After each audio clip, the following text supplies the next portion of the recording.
venho a essa tribuna no dia de hoje, senhor presidente, trazer aqui um tema de extrema, eu diria, importância e fundamental enquanto política pública.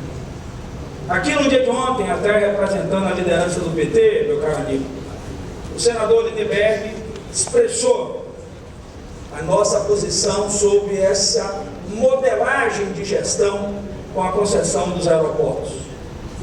Tema de suma importância para o país, para a economia, para o investimento em infraestrutura. Mas no dia de hoje eu quero tocar numa questão que é muito mais importante do que modelagem de aeroportos. E quero me referir à questão da segurança.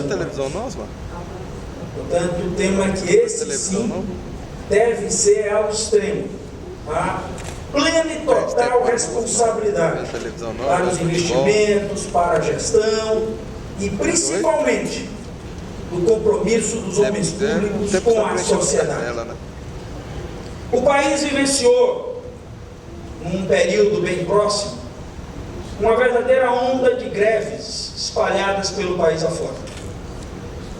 Greves em Roraima, em Rondônia, no Maranhão, no Ceará, em Alagoas e recentemente na Bahia.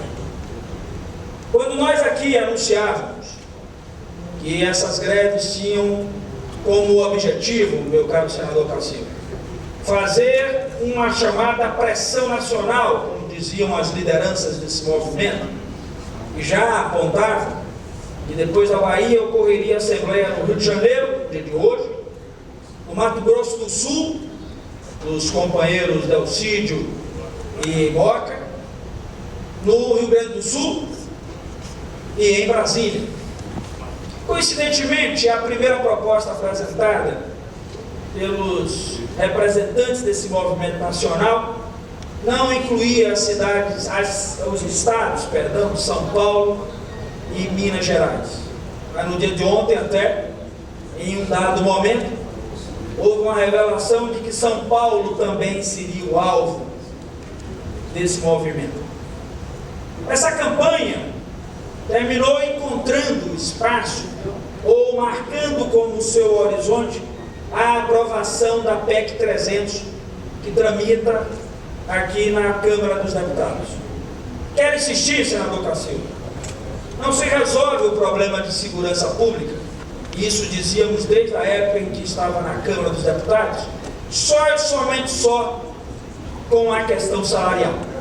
Reduzir esse tema, reduzir esse que é um dos graves problemas, que é um dos grandes desejos de todos os governantes, a consolidação de condições para o verdadeiro estabelecimento da paz, através da segurança.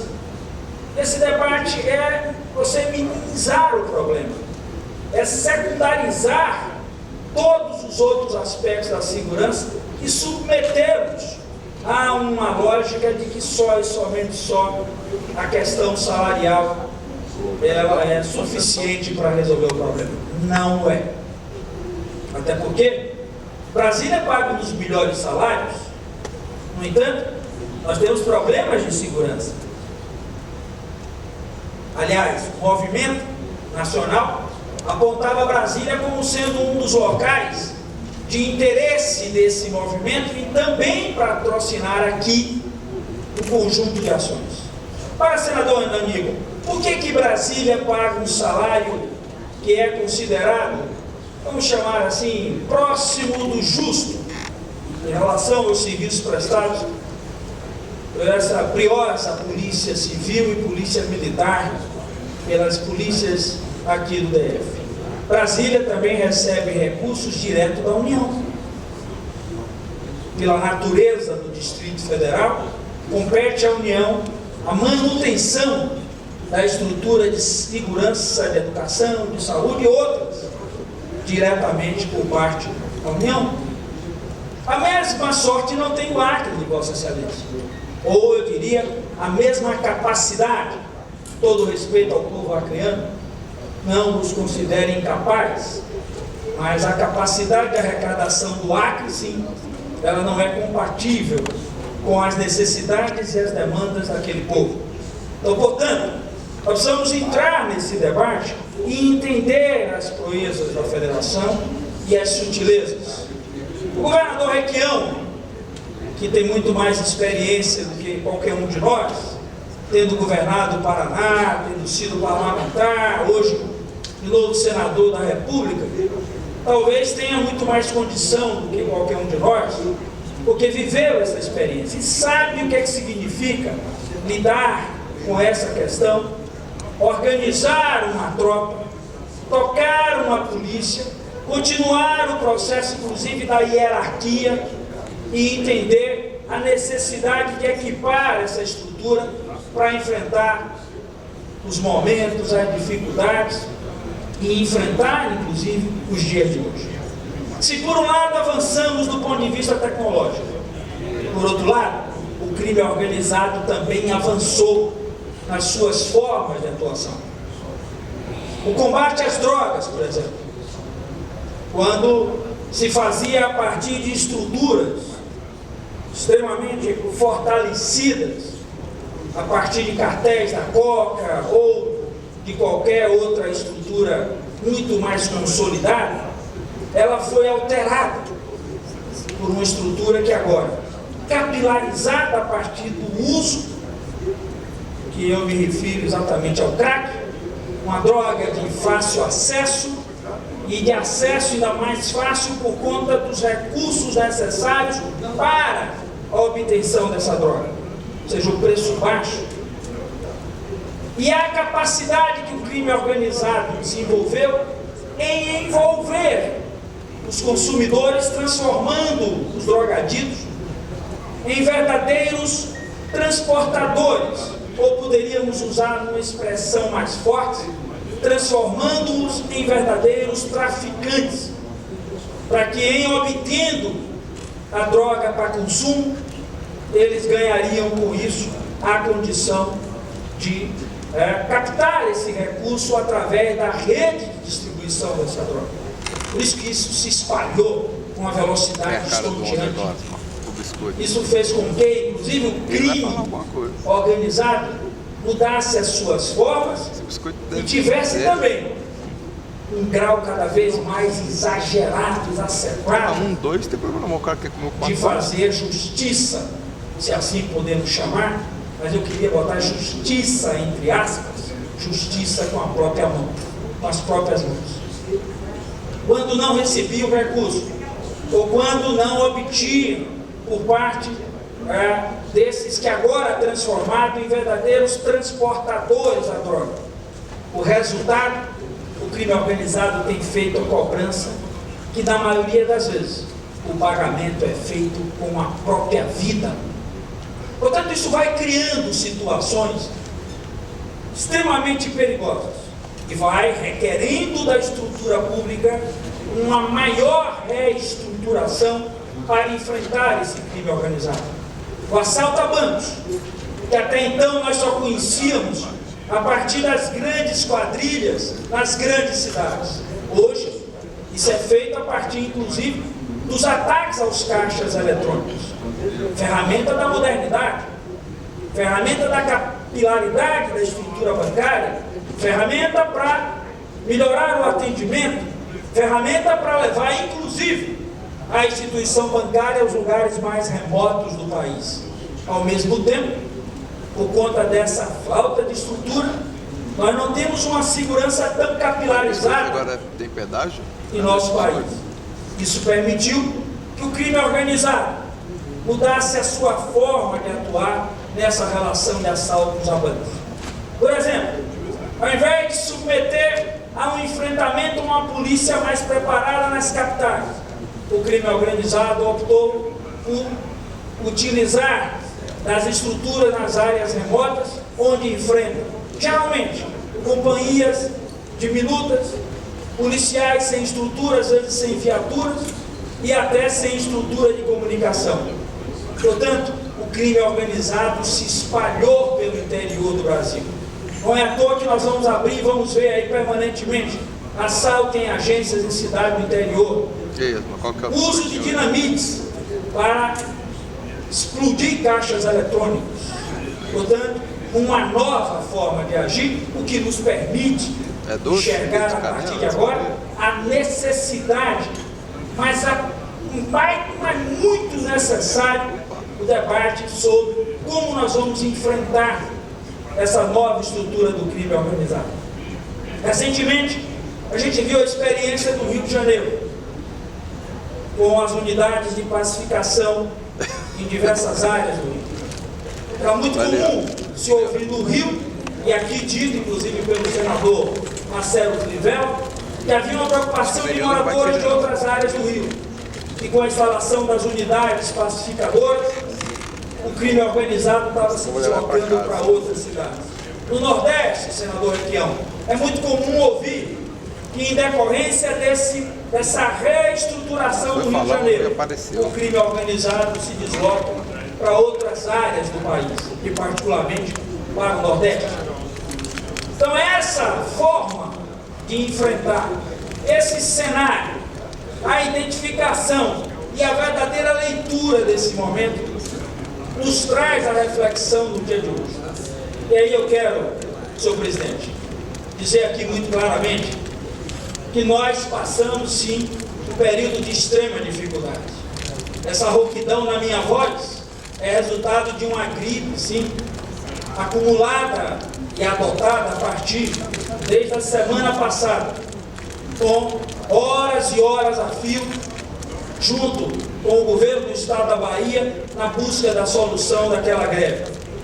Só para me recordar do último final de semana, da sexta, do sábado, domingo, segunda, permanentemente, quase 24 horas no ar, buscando o diálogo, o entendimento, para que a gente tivesse solução para esse problema. Vim a Brasília na terça, retornei a Salvador na quarta pela manhã, retornei a Brasília ontem à noite, e hoje nós estamos aqui fazendo exatamente, não uma comemoração dos fatos de ontem à noite, mas fazendo a leitura para que as lições desses dias possam verdadeiramente cravar em todos nós, não baianos, mas em todos nós brasileiros, a necessidade de discutirmos esse tema. O governador Jacques Wagner deu uma grande contribuição ao debate nacional. Só nós sabemos o que nós passamos. Não é fácil. Ontem eu conversava com o governador e ele me dizia assim: Pinheiro, eu não estou dormindo. Não é fácil. Alguns chegaram até a dizer que o governador estava em casa o tempo inteiro. Não é verdade. O governador em todos os momentos esteve lá, próximo ao local onde policiais se amotinavam, que era na Assembleia Legislativa. Permanentemente. Fizemos de toda forma. Numa demonstração, inclusive, que eu quero registrar aqui, de verdadeiro controle emocional. O que nós poderíamos dizer de uma inteligência emocional por parte do governador, que não se deixou nem se contaminar, nem tampouco se alterar a partir daquelas pressões. Muita gente, senador Cacildo, dizia: mas o governador tem que ocupar a Assembleia, debelar esse movimento. E o governador dizia: não, por vários motivos. O primeiro deles, pelas vidas que estão lá. Segundo, a Assembleia é um outro poder, e não me cabe, enquanto governador, determinar o uso da força política para a Assembleia Legislativa. E terceiro, a minha principal preocupação, já que a questão da vida está em primeiro lugar, é garantir que, mesmo com a ausência de policiais, a gente busque com a Força Nacional, que aliás é importante registrar aqui, de forma imediata, a presidenta Dilma, o ministro José Eduardo Cardoso, o Ministério da Defesa, providenciaram o deslocamento da Força Nacional para Salvador. E o governador, nessa linha, disse: a minha obrigação é mover todos os esforços para garantir a segurança dos cidadãos baianos. Muita gente começou a colocar como ponto central o carnaval. Ah, não vai ter mais carnaval na Bahia. A preocupação nossa não era com o carnaval amanhã, mas era com a segurança a cada momento. Até porque o carnaval passa, a vida continua. Esse esforço fez com que a gente fosse, talvez até nessa linha, cada vez mais buscando forças para tentar negociar. E o governador cedeu. cedeu a memória ao primeiro apelo e desejo dos policiais, que, na minha opinião, mais de 99%, corretos, decentes, dignos, não aqueles que promoveram a bagunça, a baderna e o uso, inclusive indevido, da farda e dos equipamentos que são as armas para tentar, inclusive, obter ganhos salariais. E o governador cedeu o que diz respeito à questão da gratificação, portanto, fazendo a melhoria salarial. E informou mais ainda de que todos aqueles que, porventura, participaram de forma pacífica do movimento, se por decisão de não ir à rua, ou por decisão de não ir aos quartéis, mas que não utilizaram a estrutura para amedrontar a população, essas pessoas, tranquilamente, serão tratadas no âmbito da anistia por parte do governador. Mas aqueles que, de forma, inclusive, vergonhosa, usaram a estrutura para amedrontar. Nós assistimos, na noite de ontem, quando um policial afirma que ia tocar fogo numa carreta, que ia botar fogo num patrimônio, inclusive um patrimônio de um privado, patrimônio alheio. Imagine alguém que é capacitado e tratado para cuidar do cidadão comum. Esse alguém revela efetivamente que está disposto, inclusive, a agredir o patrimônio e a vida desse cidadão. Não queremos fazer nenhuma acusação a nenhuma associação das coisas que aconteceram. Elas deverão ser apuradas. Eu quero dessa greve, meu caro Cacildo, tirar as lições.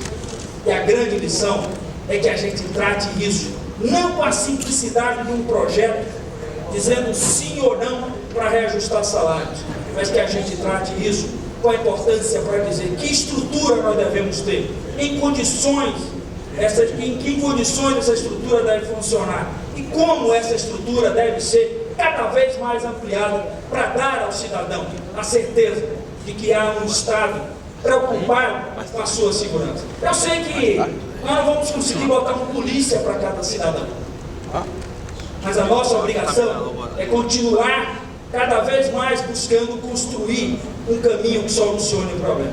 Não queremos aqui também, de forma arrogante, dizer que o resultado da Bahia serviu para a gente alertar o Brasil. Não, nós preferíamos, inclusive, não ter passado, não gostaríamos de ter passado por isso. Passamos e atravessamos uma verdadeira prova de fogo. E da saída dessa prova de fogo, e essa é a lição que eu quero chamar a atenção. Nós precisamos discutir exaustivamente de que forma, sem partidarismo, sem instituições, fazendo como fez o STF ontem, cumprindo o nosso papel enquanto legislativo, adotando posições enquanto executivo, como fez a presidenta Dilma quando deslocou o reforço nacional, para que todos nós possamos discutir esse grave problema, como enfrentar, como se preparar, mas principalmente como a gente devolver ao cidadão nesse país o aspecto da segurança como um elemento central de vida. Vou concluir, dizer que nesse momento, eu acho que mais importante do que a gente talvez concentrar os esforços nos poucos que promoveram a desordem e os problemas, é a gente concentrar esforços para ir ao encontro do desejo de muitos que querem, e eu tenho certeza disso, querem continuar prestando um bom serviço ao povo baiano. E por isso até conclamamos, para que nesse momento os policiais militares da Bahia em assembleia discutem sobre a proposta apresentada, como dar-se-ão aí as tratativas futuras, a manutenção de mesa permanente de negociação, a volta aos trabalhos.